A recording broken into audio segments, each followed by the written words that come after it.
Okay, good afternoon everyone. Today we're looking at interrupt properties in real-time operating systems mainly because interrupts provide the response to asynchronous events in real life. So if an interrupt can be serviced quickly and responded to quickly, then that gives us much better real-time performance.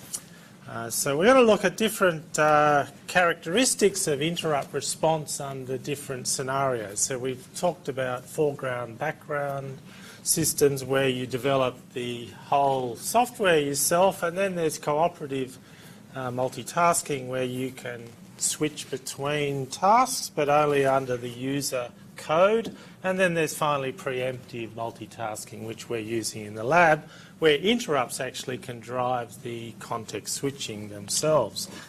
So they have different properties, and what we'd like to do is understand those properties and learn how best to use them in different applications.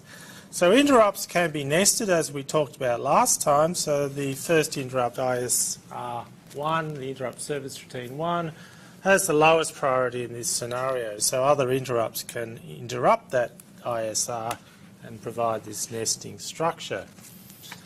So what we'd like to do is look at the response time to the interrupts, as I mentioned, in order to characterise the performance of our operating system. So the interrupt response is the time from the interrupt to the commencement of the user code. That's the code you write yourself to process the event. So that will include the basic interrupt latency of the processor, how long the processor, the native machine that's running your instructions, how long does that take to finish the current instruction, worst case, plus then launch the interrupt service routine via saving registers. And if you're using a multitasking operating system, then you need to account for the management or housekeeping of whether you're actually in an interrupt service routine or not, and that's done via this interrupt enter function, which we'll look at later.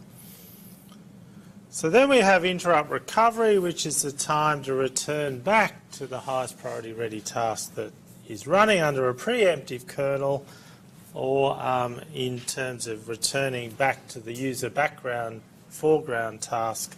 That's for the other situations. So we'll look at these in detail, but this timing diagram illustrates what's going on here. So this is for the foreground background scenario where you don't have an operating system.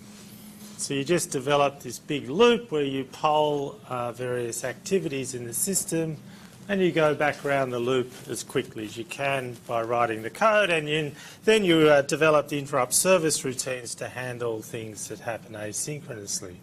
So that's really the beginnings of developing your own operating system, in fact, and we would discourage you from doing that because you're developing stuff that's already been established in an operating system. But nevertheless, it's good to understand this situation. So you would be travelling along in your normal, what we call background mode, where you're just doing the processing around the loop. You might be sampling sensors, and then the interrupt arrives at this point here. So you have an interrupt occurring, and of course the processor has to complete the current instruction. It also has to have interrupts enabled before you then are servicing that interrupt. So the servicing would involve storing your registers and then entering a user ISR code after the black, which is established code that is normal housekeeping in the operating system. So the interrupt response here is what we talked about, how long it takes to get to the interrupt service routine, essentially, and then run the user code ultimately. And then you have the interrupt recovery, that's where you are exiting the ISR, and how long does it take to get back to where you really were earlier on. So that's the recovery operation. So if we look at the same scenario now with a cooperative kernel, remember this is where the tasks can run concurrently but only do context switch when you call an operating system function called you are now allowed to do a context switch. So it doesn't happen asynchronously necessarily. So it's very similar. In fact, the only difference here is we're running a task, and that same task is returned to after the interrupt. That's important to understand. So the only context switch available is through you as a user calling this function, and that does not occur here. So it's a very similar scenario in terms of the activities that we just looked at. Finally, the preemptive case looks quite complex, but if we break it down, it's not so bad. All right, so we're running a particular task, and that task may or may not be returned to, in fact, in the scenario involving preemptive multitasking. So the interrupt happens, and then we respond, the processor responds and saves the current context as in before, and that will also include an entry function. So it registers the fact that you have this interrupt, as we described earlier, and keeps track of the status, whether you're in interrupt service routine or not. So obviously if you are exiting a single level interrupt service routine rather than nesting, then you would go back to user code and a task. But if you were interrupting within an interrupt service routine, you've got to be aware of that difference. So that's what the operating system keeps track of. So the interrupt latency shown here and the response is very similar again to what you saw earlier. A little bit more complexity is involved in, as I said, registering that status of whether you're in the interrupt or not. And you might be wondering, why do we need to do that? Well, it comes about when we exit from our interrupt service routine. So just be aware the user code in here may include statements such as signal a semaphore. That's not uncommon.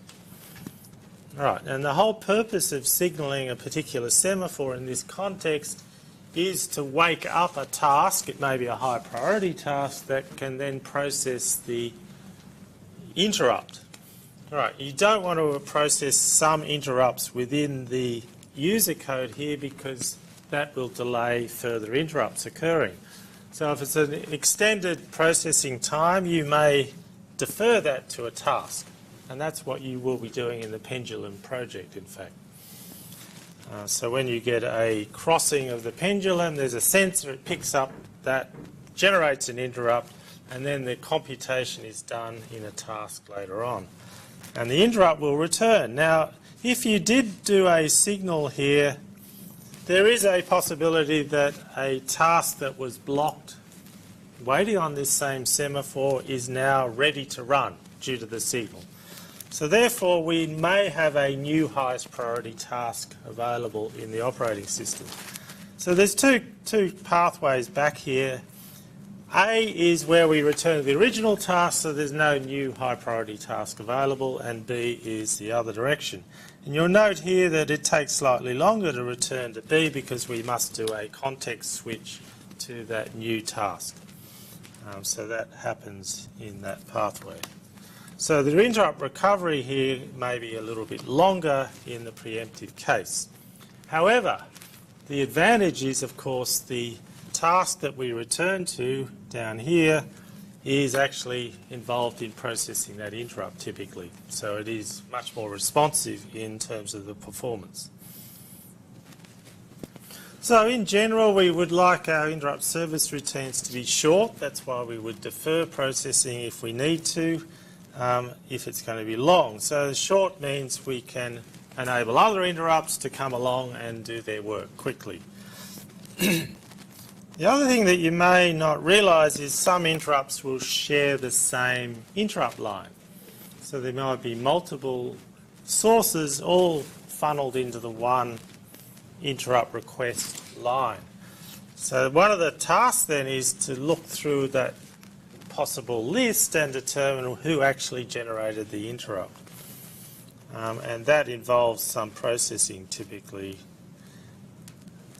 And you may then signal an appropriate task as we described. Okay, so the overhead in calling a post or a signal may be longer than the processing that you have to do. This sounds a bit odd, but if you're just doing some very simple data management, it can be quite quick. So you need to make that call. If you think you can do it quicker than the actual semaphore code, then go ahead and do it. And we'll actually look at the code for posting and waiting on a semaphore in a later lecture. We're going to look at the internals of the operating system. And one of the reasons is you can then make that assessment yourself and also understand what's involved in writing these functions. Finally, there's the issue of a non-maskable interrupt. So most interrupts you can disable, so stop them causing an interrupt service routine to run, but non-maskable interrupts are meant for typically power failure, for example, where you need to quickly save data into non-volatile memory before the power goes down. So you would have a threshold on the power supply. If it's, say, 5 volts nominally, you might have a 4.7 volt trigger for the non-maskable interrupt. So the problem there, however, is you don't have kernel services available because you can't guarantee mutual exclusion. All right, you can't disable the interrupt, and that's our mechanism for generating mutual exclusion. So just be aware that NMI, the non-maskable interrupt, has this problem. So you have to think about this carefully. So in fact, you may be saving the state of a data structure halfway through it being updated in some other part of the operating system. So you might actually save everything in an inconsistent state. And that's a bit of an issue with the power going down. You don't have time to do much else. So yeah, there's some serious design overheads there. Okay, so the clock tick. Okay, what about the clock tick? This is something that we all rely on in writing an application that involves the operating system. So you're doing that at the moment in the lab. You're using sleeps to schedule tasks. Every 1 millisecond you want to run the scheduler, for example. So how reliable is that actual scheduling of the scheduler? Does the scheduler really run on the millisecond mark? That's a reasonable question to ask. And it does depend on the priority of the task, and we'll see how that works in these timing diagrams. All right, so the other application is for timeouts, as I mentioned earlier. If you're waiting on a semaphore and you don't want to wait forever, then you might specify a timeout in terms of the number of ticks of the interrupt. So that could be 10 seconds. Okay, we're not going to wait longer than that. We'll just proceed on with an error recovery situation. So in our micro COS2, you can have timer interrupts, which you can configure, but you've configured it to 1 millisecond, but that could be quite long, depending on the application. Okay, so delay is resolved to 1 tick nominally, so that's, say, 1 millisecond, but in practice that may be different. So here's some scenarios. Let's just zoom in on it.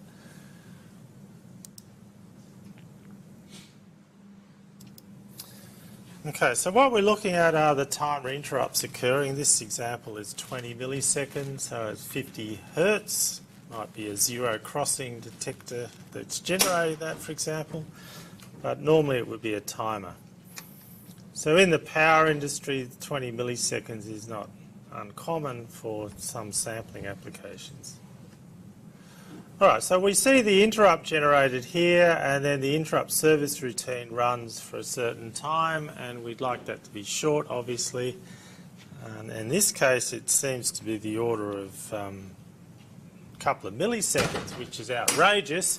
In practice, it'll be more like microseconds or less.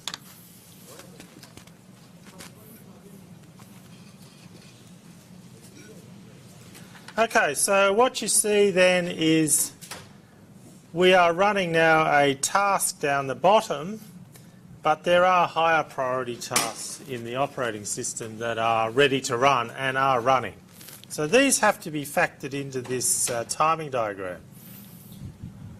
So what we do is we call a 1 tick delay or sleep at this point here. So this line comes down to there. So you can see we do in fact go to sleep, so the black indicates running of the task, so we go to sleep. Now if it were perfect in a perfect world, then you would wake up exactly 20 milliseconds later, which is over here. Alright, so what really happens now is you go to sleep, other things will run, and then there's another timer interrupt. So if you were the highest priority task, which you're not, you would actually run at the end of the ISR of this next timer tick. But in reality, there's other tasks that complete, and then finally you get scheduled and you then return from this sleep call here, and T1 is the time. So you're calling the delay, and it's taking 19 milliseconds in this case. So that's pretty good. It's not too far off what you would hope for. And there's another scenario here with a shorter sequence of high priority tasks, and that results in 17 milliseconds. So these are less than your 20, and it could in fact be quite short. It might actually be 1 millisecond if you happen to call this right before an interrupt.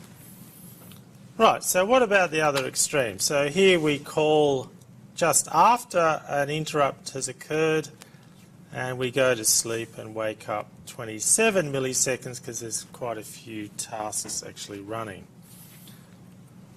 Okay, so you might think, all right, this is going to work from worst case scenario, the highest priority task may be just calling before the interrupt, so you have a very short delay, might be just a fraction of a millisecond before you wake up again. But it seems like you can't go over a couple of timer interrupts in this scenario. Okay, so let's have a look at some even more extreme examples here.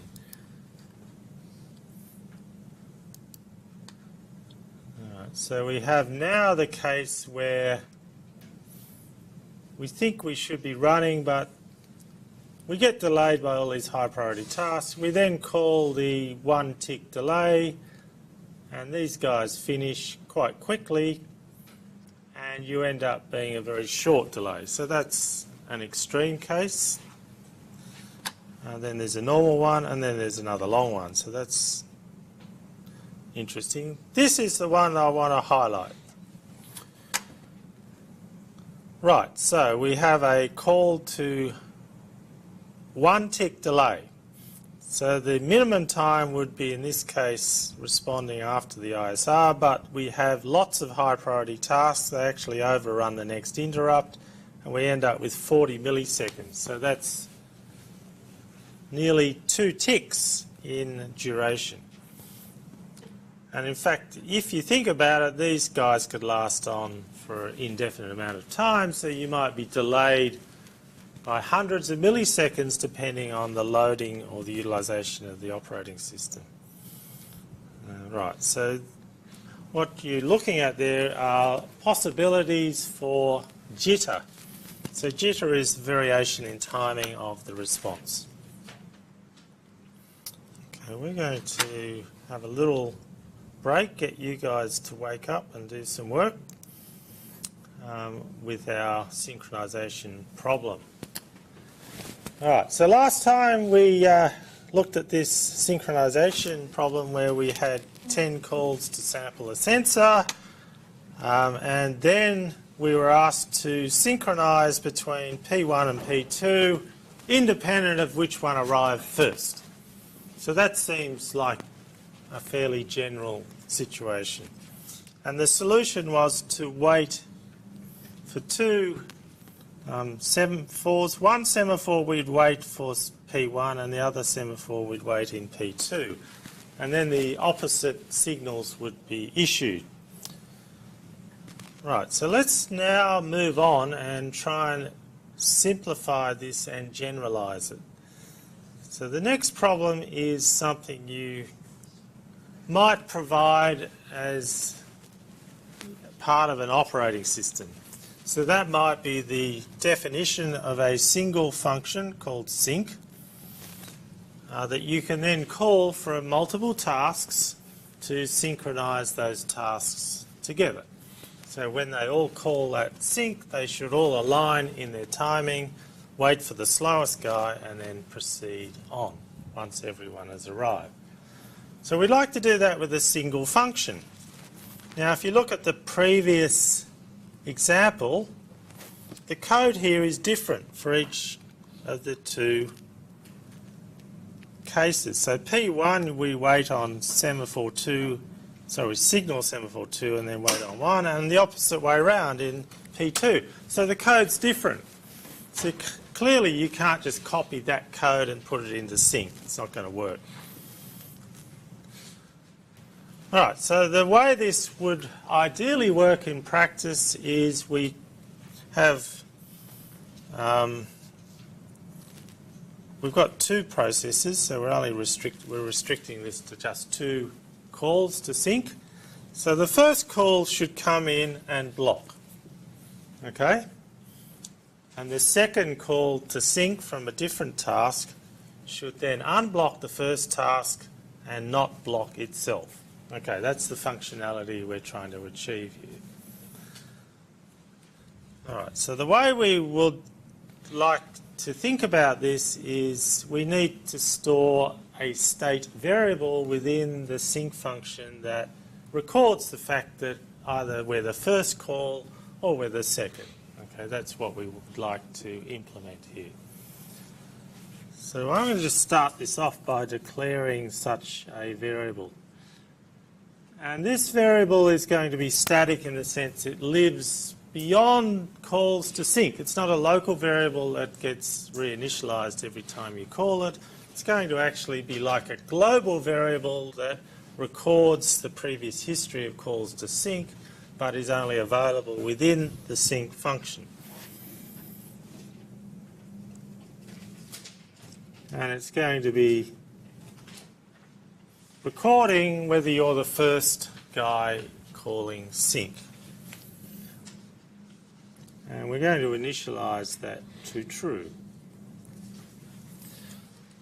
So this is a Boolean type. It's either true or false, and it's static, so it's like a global variable. It lives beyond the calls to sync, and we've initialized at the very beginning to be true. Okay, so given that variable, how would we then implement the synchronization function? What should we do? So I'd like you to suggest some things here.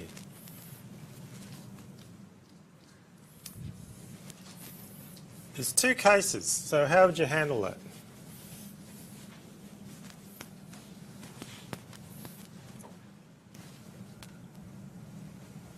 Any suggestions?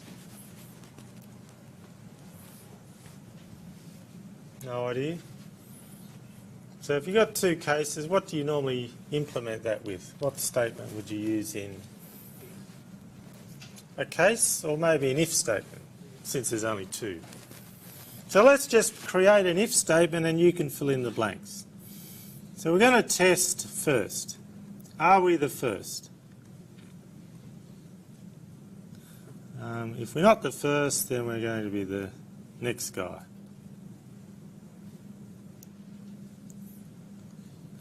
All right. And we're going to create a semaphore as well. So there's going to be a semaphore here, which we need to use to block the task, as we did earlier.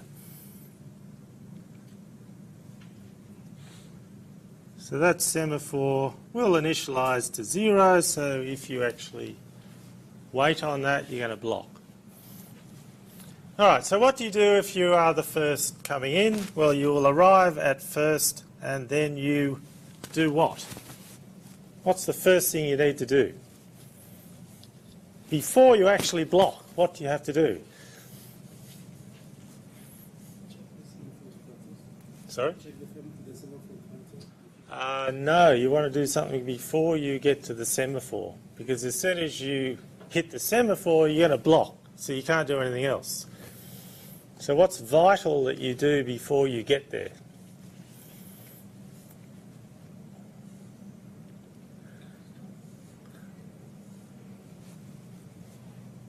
Must be something. Okay, well, let's move on. Let's now imagine the second guy called sync. So the second guy is called sync, and the first guy has not yet blocked. So it comes in, it's going to think, this guy's going to think she's the first, okay? So what do we need to do on the first call? We've got to cancel the first. Yeah, so we flip first. So we're going to call that false.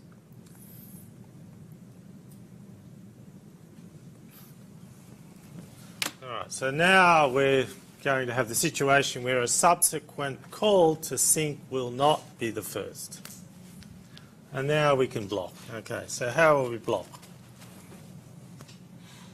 What's the blocking mechanism we're going to use? Sorry? Yeah, we call the semaphore with which function? No? Try the other one. Pen, yes. OSM penned on our semaphore. Okay, so you can see the issue now. If we called that first, we couldn't then fix the first variable up and the whole thing wouldn't work at all. Okay, so now if we do get here where the first guy, and we got a block here, and the second call comes along, and the second guy better fix up this first as well. So the second guy needs to make it true again, because we know we've only got two of these tasks that can synchronize. And what are we going to do here? Post. Very good. Okay. So that looks fantastic, doesn't it? Really simple, elegant. Guaranteed to work all the time, would you say? Yes. So simple, what could go wrong? Obviously something's going to go wrong or I wouldn't carry on like this. All right, so tell me what's going to go wrong here.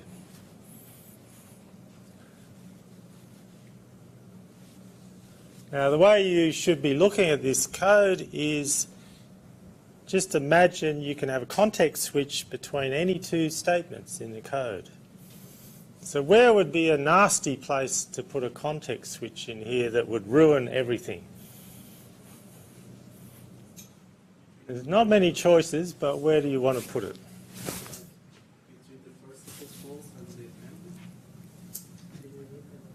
In here? I'm not particularly worried about that. That's going to work out just fine. Yes?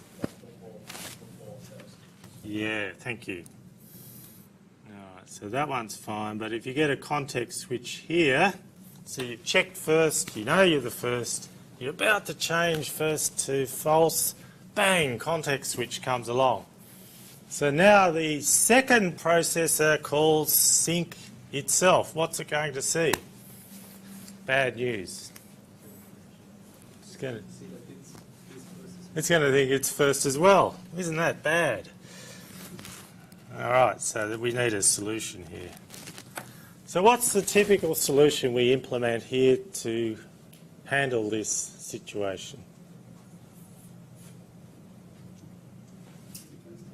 Sorry, I can't hear you. Yeah, you want a critical section.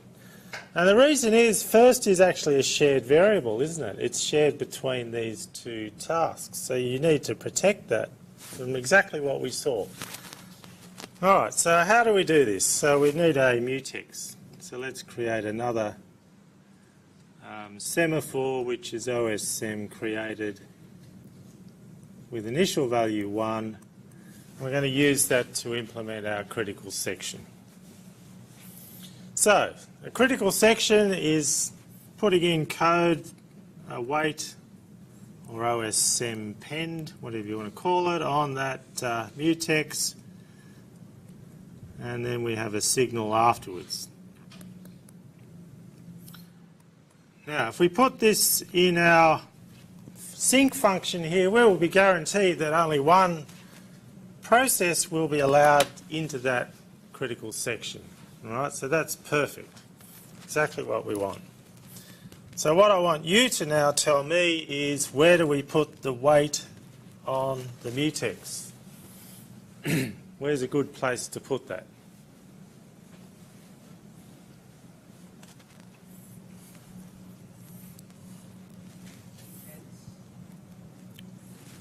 Else? So you're going to actually, what, here?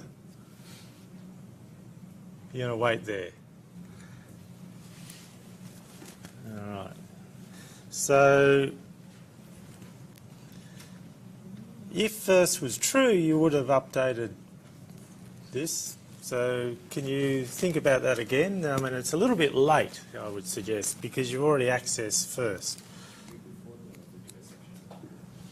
So whereabouts?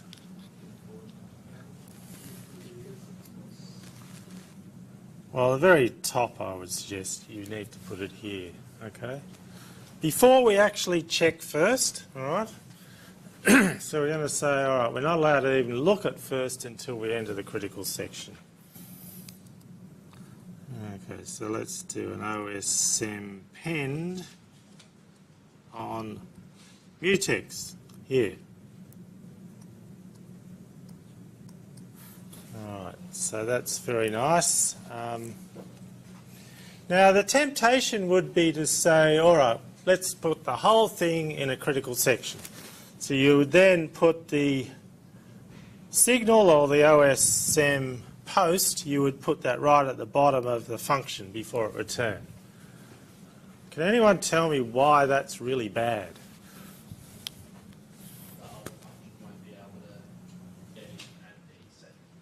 Yes, so the second caller won't be allowed in there at all. The first caller comes in just fine and gets to this pen and then blocks. Holy smoke, this is really bad news because the mutex is now 0 and no one else can get in there. So the second guy comes along and can't even get in the critical section. So this is not going to work, it's really bad. So that's a bad place to put it. So any suggestions where we put our signal on the semaphore? Sorry? After setting first. Okay. Here. All right. That's good. That'll work.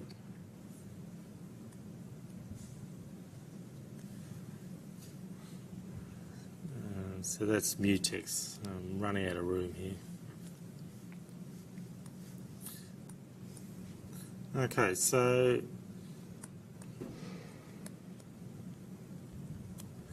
now when we do this, you just need to check, is it okay if we get a context switch immediately after that post to the mutex? Is that a problem for us? So what could happen there is you get through to that point, you post on the mutex, and let's say, for example, P2 then calls syncs and you get a new entrance, and we now have first as false. So then it would go on through here and maybe post to the semaphore. Is that a problem for us?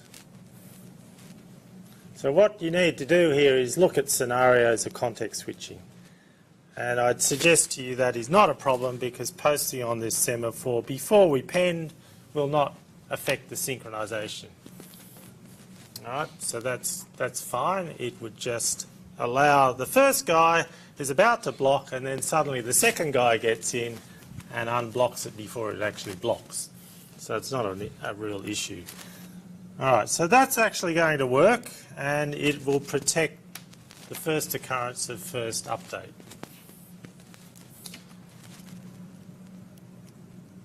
All right, do we need to do anything else? There's actually a big problem with this code at the moment. It's still not going to work. Can anyone see what the issue is now? Okay, so you look at this code and it looks fine because you've got a pend on mutex, you've got a post on mutex, they match up, that looks great. We've protected our first, but there's a big problem. there's no post on the mutex for the second one. Can everyone see that? So the net result then is the second guy comes in, does a pend on mutex, gets in, checks first it's false, so then ends up going through there and exiting out the bottom, and then no other task can actually get beyond this mutex because the second guy didn't actually post on the mutex. So the mutex remains 0 and blocks any further access. All right, so how do we fix that? We'll get there eventually. So we need to have a matching post for this pend in the case that first is equal to false when we enter. So where do you put it?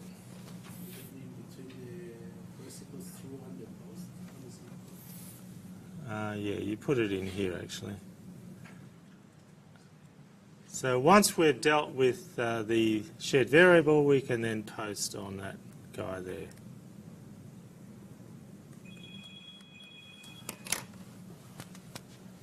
All right.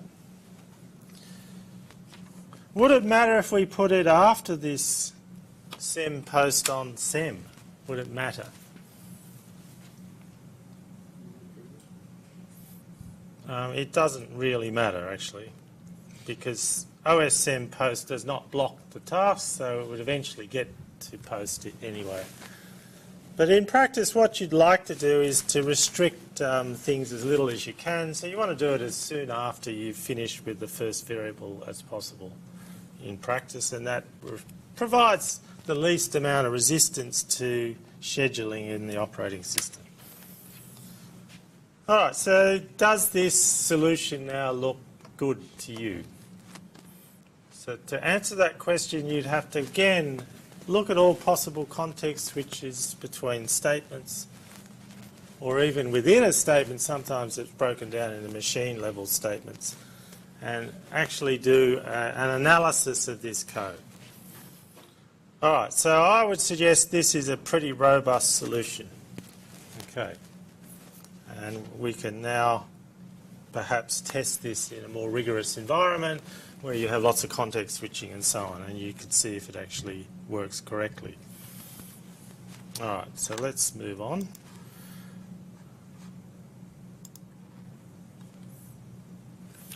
So we're going back to the basic concepts of our real-time operating systems, and we're going to look at the memory requirements for our whole system. So that includes both the user code and the operating system or kernel code.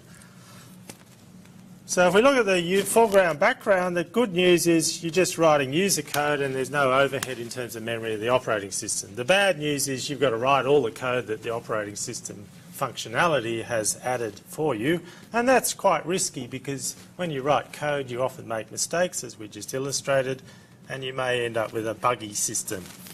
So even though the memory overheads may be larger because you've got this complete kernel and it's got functionality perhaps you're not using as well as the stuff you are using, you actually end up with a reliable system with slightly more memory possibly in the final implementation. So these are the things you need to consider. All right, the things in terms of stack RAM, so every task or process has its own stack, which is where you store local variables when you call a function, and the return address and so on. So this is memory that is turned over and over when you're calling functions and nesting them. Okay, so that stack size needs to be large enough for the task, but also within running a task you might get an interrupt which has its own stack requirements. So you have to factor that in. Now, determining the size of a stack is quite tricky because it depends on nesting and requirements of each function that use the stack. And we'll talk about this later, how you actually scale the stack size to be reliable. There is a possibility that the operating system can reserve a stack specifically for interrupt service routines. This is not done in micro COS2 because it requires quite an overhead to do that. Alright, but in micro COS2 you'll note from the lab you have access to the source code, and you can reconfigure that source code by editing the header files, which limit the number of buffers and memory use in the system. And you can actually turn off functionality as well that you're not using. So that's actually highly optimized to preserve memory. Okay, so here are the advantages and disadvantages of using a real-time operating system. Okay, an application that does use that RTOS is well structured. So it means it's easy to maintain, you can add to the functionality without compromising the existing functionality, if you're careful. Obviously, if you exceed the utilisation maximum, then you might be in trouble because things no longer become schedulable. But if you respect that, you can end up with a clean design that's simple and well structured and expandable. Alright, so the configuration is simpler because you have independence of tasks. The other thing is you can use your resources more effectively in the operating system example by employing synchronization between processes. So this enables you to do efficient message passing and coordination of the various tasks, and you'll be looking at that in your project. Reliability is the big one. This is the one I would recommend highly to you, that you can produce very reliable solutions. So in aerospace industries, they use real-time operating systems for that reason, amongst other reasons. So the Curiosity rover that runs on Mars still is using micro COS2 as its operating system. And there is actually a bug in that operating system, which we'll talk about later, that you are fixing in the lab at the moment. Okay, this is a bug that we discovered here at Monash. So we've debugged a real-time operating system on Mars. So that's pretty good. So in terms of memory and CPU cycles, there's an overhead in using a real-time operating system, typically up to 4%. And if you do want to use micro COS2 in a commercial context, you've got to pay licensing fees. So that operating system is not open source. It's not free open source. You can read the source, but it's not freely available. So that's interesting. It's a bit of a difference there. Okay, so here is a summary of the different foreground, background, non-preemptive, in other words cooperative, and then there's a preemptive, which is what we're using. So this is the best, if you like. But if you're really short on memory, you may disagree with that analysis. So interrupt latency, it just depends on the longest instruction. So you might have a string instruction in your processor, and that can take many clock cycles to finish, and the interrupt has to wait till the end of the instruction before it switches. And also be aware that if the user disables interrupts, of course, that extends the latency. And then there's time to work out where to actually go in memory, the address for the interrupt service routine. All right, so that's very similar in terms of cooperative, and also you'll note you've introduced the extra factor that the kernel or the operating system itself can disable interrupts, and it needs to do that to protect shared data structures within the kernel. Now the design is such that that is extremely short.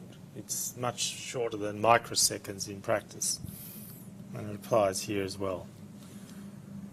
Okay, so the interrupt latency is similar except for the preemptive kernel having to maintain this short entry function. It's very, very short and designed to be minimal.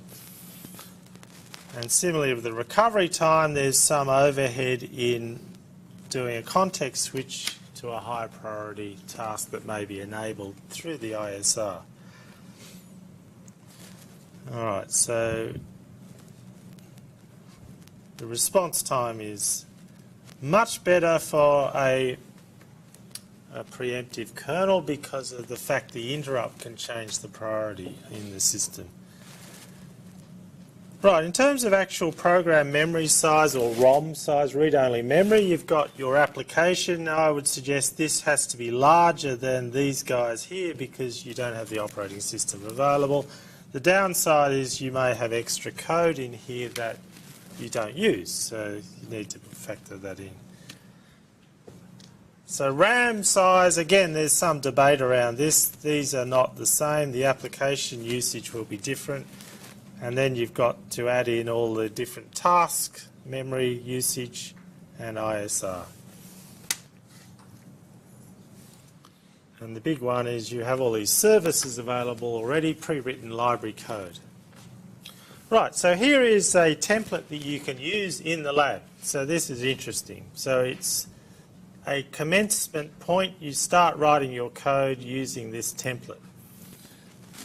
And a lot of you have seen this already. The system.h file is describing the hardware in the system. That's generated through Quartus, and then the NEOS looks at the Quartus system and then generates all the addresses for you via QSys.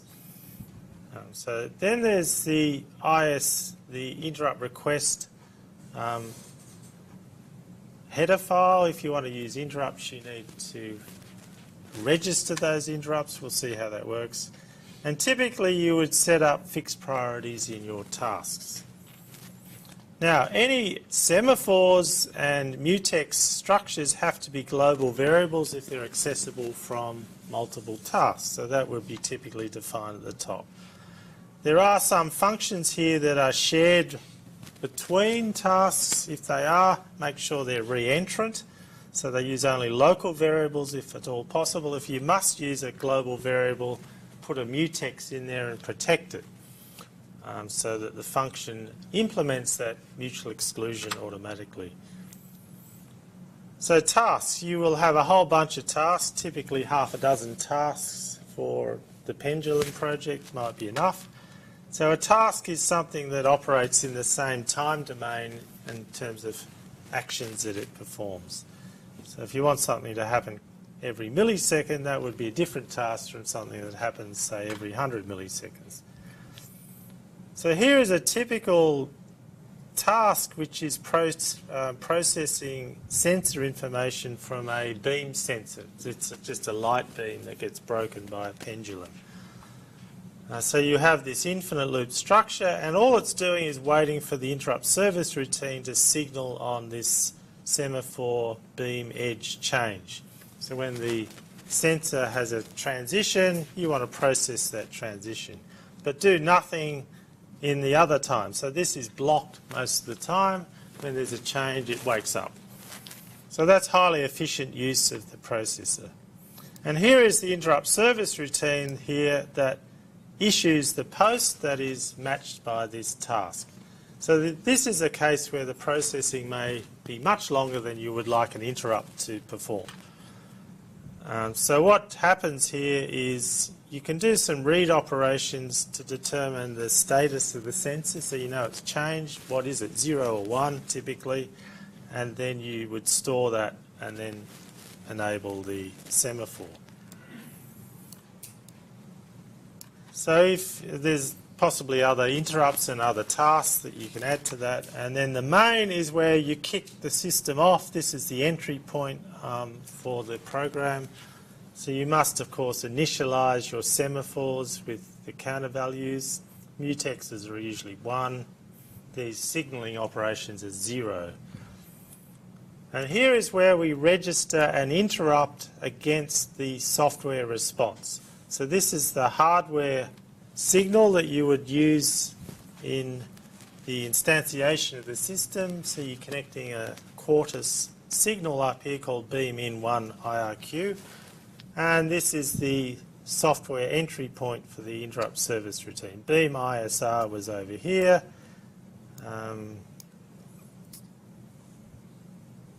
Here, this guy, this function, it's actually an interrupt service routine, so it has a particular format. You've got to use static void as the return type, and you have this context and ID.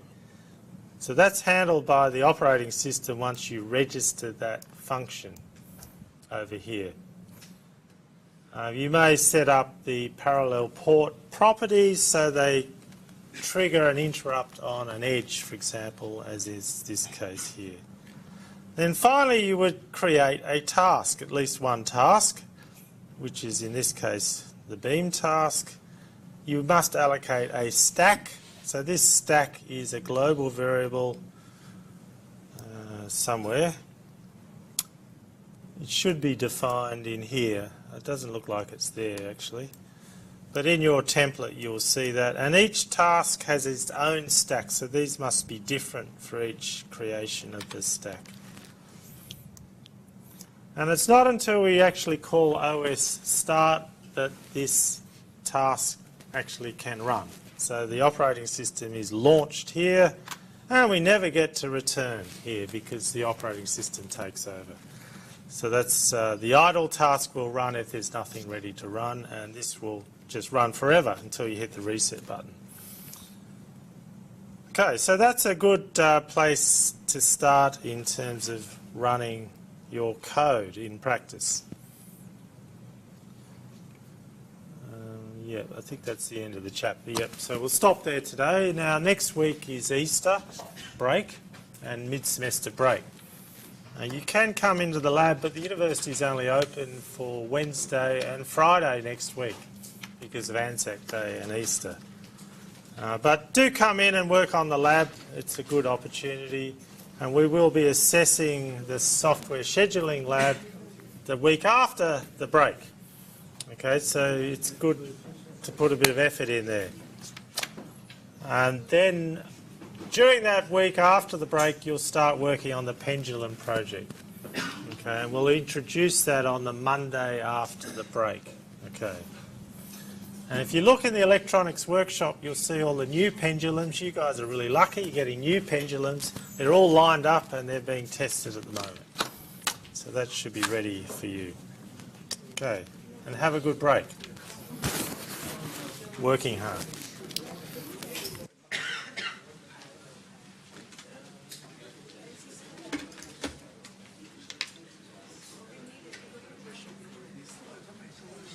Sure. There should be a specific task that actually is reading the CPU usage variable? Yes, every second.